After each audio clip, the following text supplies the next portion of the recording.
Hey everybody, what's going on?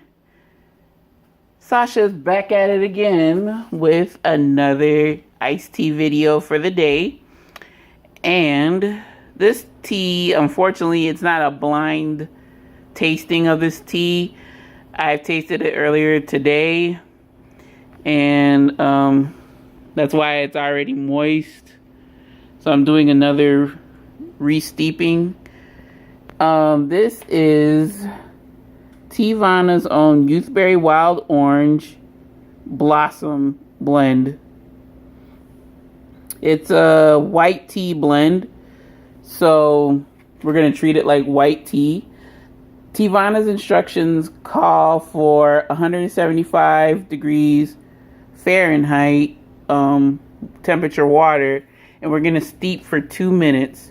Of course, I'm not going to, as you can see on my very well used kettle, Cuisinart, this is the Cuisinart electronic kettle. They have 175 degrees Fahrenheit for green tea, which is interesting, but what can you do? So guys, I hope you've been doing well. It's been a calm night. Figure let me brew my second cup of tea, or iced tea rather. I'm gonna cut the brewing, but you can see how long it takes for the water to warm up. This is a nice kettle, I want to mention. And also, this is the Teavana Perfect Tea Steeper, or Perfect, I forgot the lingo they use, but this is their version of their steeper. Unfortunately, Teavana is now finito, gone. So, like, you can find remnants of Teavana on eBay and maybe Amazon, but, like, the shop is no more. There's still Teavana products in Starbucks, as you all may know or may not know. So, I might as well brew the rest of this tea.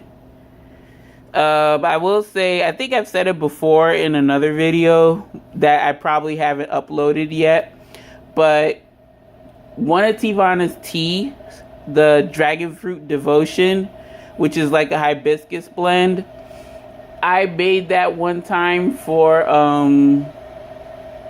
my mother and grandmother for Mother's Day, I believe.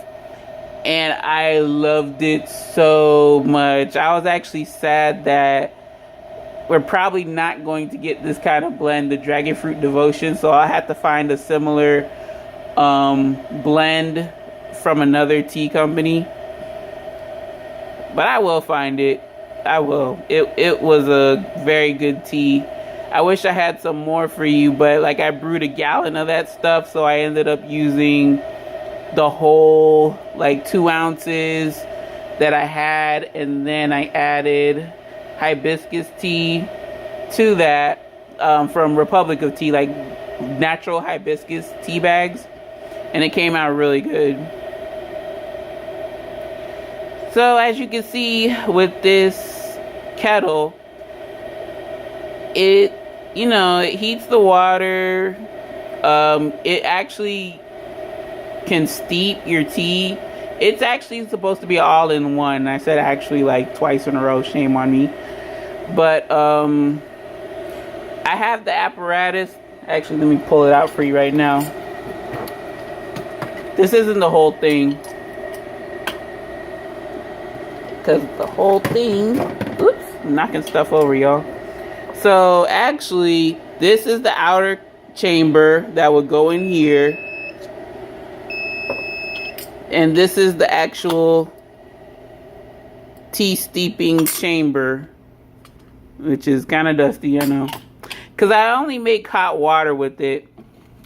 Now that the water is at temperature, I'm just gonna stir it in, or not stir it in, not yet. Just gonna pour it in. About half, not even halfway, that's more than half. I'm gonna start timer. It times it at 3 minutes, but Teavana recommends 2 minutes, so I'm just gonna do 2 minutes and call it a day.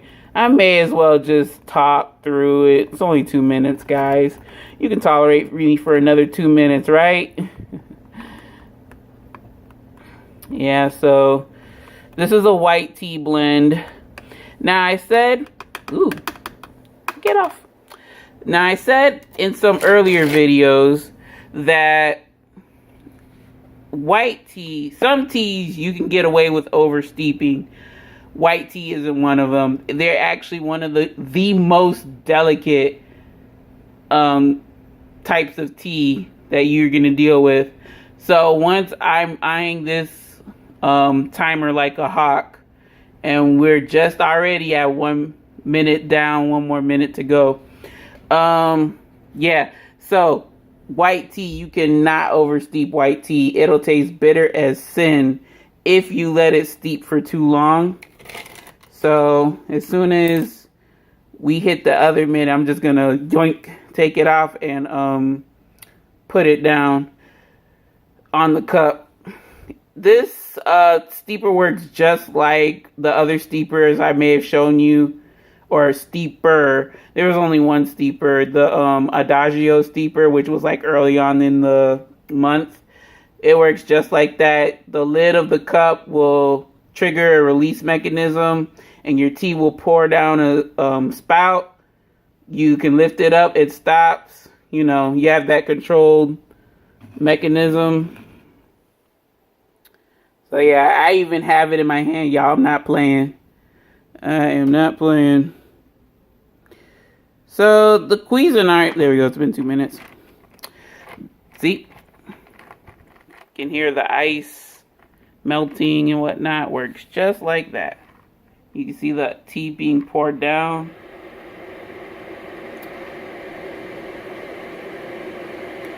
Now I will mention about this kettle is that it is a nice, cheaper alternative versus the Breville tea maker, which is like freaking, what, $300?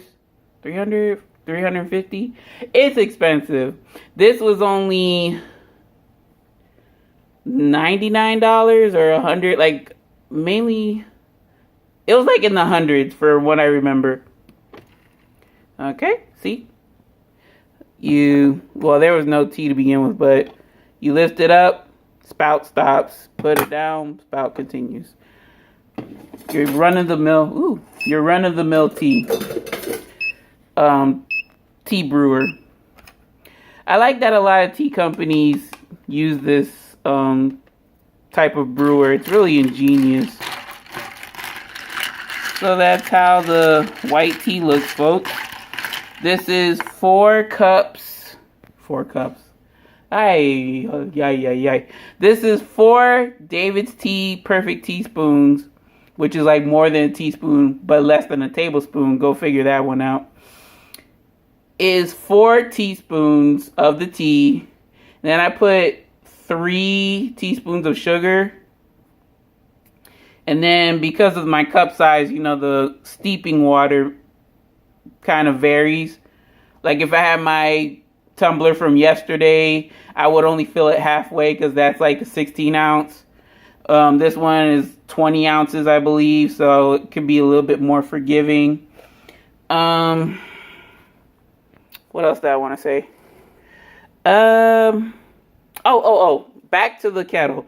Yeah, so this kettle is a nice alternative to the Breville tea maker because it's less expensive. It has pretty much the proper presets for temperature, and then you could brew inside your kettle should you choose to do so. But I mainly use it for water. I used to use it for steeping mechanism too, but not so much anymore. And I've had this for about 4 years. 4 years. Because I bought it when I was a first-year pharmacy student. Yep. So, I mean, you know, if you really like serious about brewing tea, making sure you get the right temp, this is an awesome gadget, you know, awesome starting gadget, because you want to make sure you get the right temperature so that you're not scorching or, I guess, understeeping your tea. Like, you're not going to get the full flavor if you use too cool a temperature. But yeah, folks, that about does it. I thought I was going to cut some stuff out with the brewing, but I just talked right through it. So, like I said before, this is not a blind taste. I've had it before. It's very good. Ooh, yeah. So, it's really good. Tastes really good. You get notes of the orange. Very much orange. Some aftertaste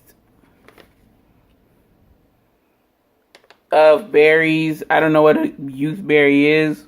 If someone would be so kind as to clue me in, because I'm very ignorant with that. But definitely wild orange blossom orange. You get that constantly throughout your sip. So if you don't like orange, I wouldn't worry about this blend. But yeah, folks, it's good. It's a white tea, so it is, you gotta watch it more cautiously versus black or herbal. Your white and green are your more sensitive tea leaves. But great blend. I like it. It is a blend, but you know, because it has white tea in it, that dominates how we brew this tea. Well, all right, folks. That is it. This one was an okay average length. And tomorrow, I'm trying to think if I want to do something a little different or not. I don't know. I'm surmising in my head what to do for tomorrow. But thank you very much for tuning in. I really appreciate it. Please share your experiences with Teavana. Send me a question. Send me a comment. Send me a suggestion. Sorry, y'all. I'm like scratching my arm. You know, just say hey in the comment section. I'll say hey back. All right, guys. Well, I'm going to wrap it up for today. Thank you for tuning in again. I appreciate it so much. Y'all stay safe, stay blessed out here in these YouTube streets. And I will see you next video. Bye, guys.